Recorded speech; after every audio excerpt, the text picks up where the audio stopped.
What's going on, guys? Welcome to another video. This is your boy NarikChase, and in this episode of Streamline Podcast, we are going to be talking about the Prototype series.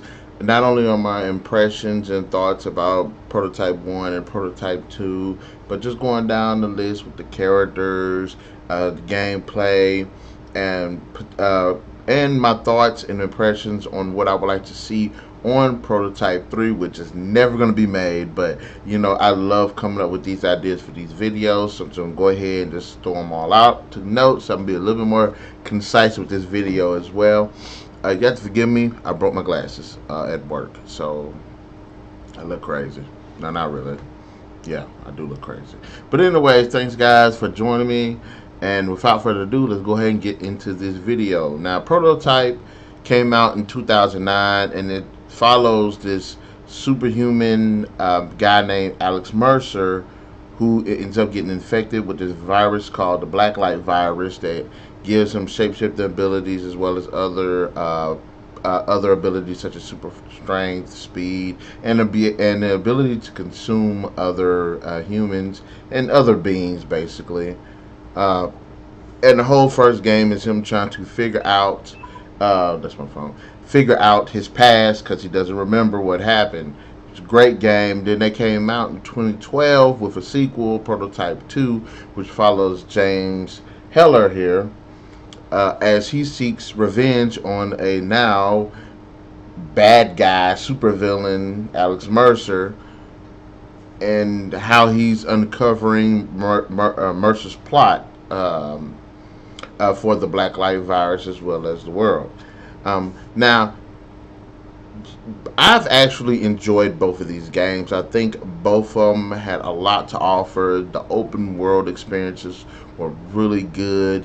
The maneuverability of the characters and how versatile they were, not only with the movement but as well as their abilities, made combat really fun. Made transportation across the map really fun because you could run, you could jump, you could glide. There was just so much you can do. Excuse me. And hell, you can even drive different vehicles and stuff. I enjoyed the hijacking, especially the helicopters, and for those missions where you had to attack different buildings or outposts or something like that, just stealing the helicopter was just it. And then I loved also the whole the mid-air battles and stuff. I thought that was always really fun as well. But I think both the games did a great job of establishing a story. Now, I know a lot of people did not like the second game, not only because of the story, but also the main character, Heller here, as well as what they did with Alex Mercer's character. Who happens to be one of my favorite video game characters, especially from the way he was presented and the story behind him in the first video game. So I've really enjoyed. Now, as far as my thoughts are on Part 2, now Part 2 does take some things from the first game and do it better, but they also take a step back on certain things, like when it. I'm gonna start calling myself NarikChase and go say not go to sleep, take a nap or something. But the story, basically, the reason why the thing about the second game is it's open world like the first game, because the first game is straight up the whole Manhattan is just access open to you, the map, and that's awesome. That's awesome. But in Prototype 2, it's more of segmented areas like Borderlands, like Dragon Age Inquisition. It's segmented like that. But the areas are big. They have a lot of great detail to them. Also, you have a pretty good twist with the abilities, too. You get a new ability, and you actually have this ability where you can kind of dual wield your powers. So you use two powers at once, which that was freaking awesome. Made for some awesome combat. But James Heller is an interesting character, and maybe if instead of it being Alex Mercer in the first game, it was him, it'll be him. it would made a bit more difference. But a lot of people gravitate more to Alex Mercer's character than James. I like Alex because yes, he's a dark, kind of gritty character, but it's because he's trying to figure out. He doesn't remember who he is. He's trying to figure out what's been going on and why he doesn't remember and all of these events. Now Heller does have a good reason to be the way he is because in the game, and guys, spoilers, number spoilers because they're just basically me talking about this game. But in the game, his family dies, and people are just all around him trying to manipulate him. Same thing with Alex. People are all in the game trying to manipulate him. But in this game, he's really pissed because Alex Mercer is responsible for his family's death. So he's out to get Alex Mercer. And I'm sorry, excuse me. And I think he's a bit more gruff. I wish he would have had a little bit more personality. Yes, your family's died, but you could show a little bit more to your personality than just. But I don't know. I don't know. But I think because of that, that kind of took away from what any interesting qualities that the character has because the entire time he's like revenge, revenge, revenge, revenge. But we already got that same almost revenge scheme going in the first game, so it was kind of repetitive. Even though they did make it a little bit more like personal, a little bit more relatable to players. So, but I do like James Heller. I just wish they would have did a little bit more something with his personality outside of just, and maybe even with the whole his family dying thing, because again, he's just kind of a flat compared to Alex Mercer. Like I said, if James Heller was the protagonist of the first game and Mercer was the protagonist of this game, maybe it would have turned out a bit different where James Heller's character would stand out a bit more and then Alex's character would be feeling lackluster. But then again, both of them kind of have this. Alex is kind of, both of them is kind of like wanting to see what's going on. They both lost something and they're both basically on a revenge. They're both on like revenge stories. So, I think that's kind of the problem with that. I really didn't have too much problem with the second game, but it does feel like the story just has like it's like it's missing something. It has the emotional elements to it, which I think were better done in this one than in the first game. There are, I feel, more memorable characters because in the first game, really the only people I can think of off the top of my head was Cross, Elizabeth Green, which I really wish they'd have did more with her character, as well as Dana, which I really enjoyed her character. She was really likable. She was an awesome character. And did I say it was? I don't know. Yeah, it was Dana, Elizabeth Green, Robert Cross, and Karen Parker. And Robert Cross is the Black Watch officer that's basically hunting Alex the entire damn game. And also there's Karen Parker, who is Alex's ex-girlfriend that tries to help him out, then ultimately betrays him. And there is this like colonel dude too that's over all the military operations in the game that he got. That's like his thing. And then in the second one, you got another one of those military officers that's over all of this. You got this scientist guy that's over like the experiments at Gentech, which manufactured the virus. So there's that. There's also this interesting woman named Sabrina Galloway, which I really wish they would have did something more with her character because she turns out to be one of those characters like you don't know where she's going, what her intentions are until the end of the game, which I think it was kind of sad what happened to her character because I feel like they could have did more with her character. But it's whatever. You also got this pastor named Luis Guerrera, and he was actually an interesting character. Like I like his character. He was like one of those characters that like if there is like a story that's like really gritty and it's really like downtrodden or something like that, he kind of alleviates it a little bit, kind of like Herschel Green did on The Walking Dead. So I really did enjoy his character. It's too bad what happened to him as well. And then of course there's Maya Heller, who is James Heller, who you end up finding out is actually still alive. Now the thing about her character is, I really wish. I think it also takes away from the story a bit too. Like we never really get to see the father and the daughter like interact like that, so it's like very hard to. Uh, like we do see some of it, but not enough for it to be like okay, emotionally driving. Like I would have liked to seen a little bit of that Walking Dead where you have Lee Everett trying to protect Clementine. Like I would have liked to seen that. You can see more of that relationship build up between these two characters, but for what we, I don't think they establish it enough. Like for us, now we care about Maya because she's a kid, yes, and we want Heller to get back with his daughter, but we don't actually see the relationship, so we're not as invested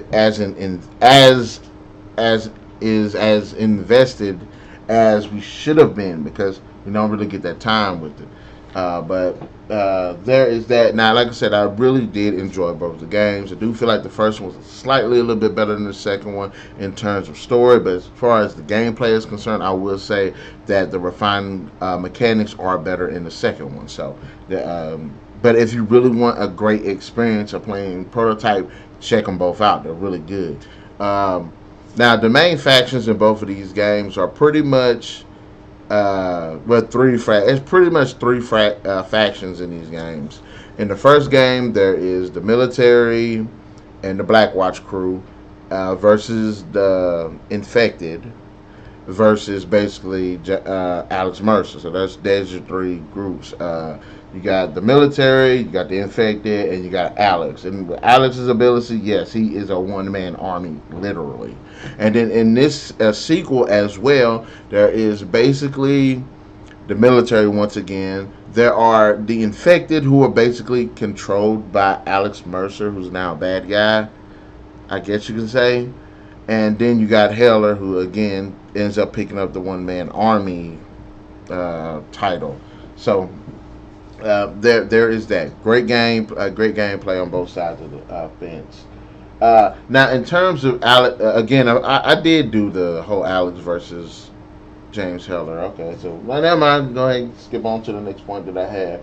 Now, we've all been looking forward towards a third game. Now, the original two games were developed, produced by Radical Entertainment Studio, which closed. So, Activision does have the rights, I believe, to Prototype. And the question that everybody and their mama wants to know is why the hell these assholes ain't made no Prototype 3 yet. There have been rumors. I got a little something on. There have been rumors and rumors and rumors about a possible Prototype 3 coming out. There been so much speculation on YouTube and everything, but we still have not got the damn game. Now, my thing is, look, I love the Prototype games, and I definitely, I really want them to go ahead and do this Prototype 3, but I wish that they would have somebody come out and address it. Maybe they have. I haven't seen anything on it. But I want somebody to come out on YouTube that represents Activision or whoever has the rights to the game and be like, look, we're not going to make this damn game. Or, hey, we are thinking about making this game, but we need to take some time to figure out how we're going to do this. Or who we're going to give the rights to so they can develop it. So I want to see somebody just come out because this is like one of those game titles like, yeah, it's like common sense that this should have been made, kind of like Kingdom Hearts 3. It's like this game should have been made by now. Ultimate Alliance 3 game should have been made by now. X-Men Legends 3 game should have been made by now. It's like, where is the hell is damn games? Come on. So Activision or whoever has the rights, y'all need to get on it. Now, a question is for Prototype 3 that I've been wanting to bring up is, should it be a continuation or should it be a reboot? I personally think they should go the Resident Evil way and keep it as a continuation because any of these infections can happen anywhere. Anybody can get infected and the story could pick up after them just then. I think they should do that. Rebooting it would not be good in my opinion. Look, this is not Infamous, okay? Not that Infamous Second Son was a reboot, which I don't know because I haven't played Infamous Second Son yet. I still haven't beat the first game. But don't reboot it. Every time something doesn't seem like you don't want to go the right way, your way in one game, you act like you can't just improve that in the next game instead in the next installment of that story instead of having to reboot it. No, keep it as a continuation. A reboot, you can reboot the game after you make your third game, but keep the story going. You have a good story. You have a great setting. You have great characters.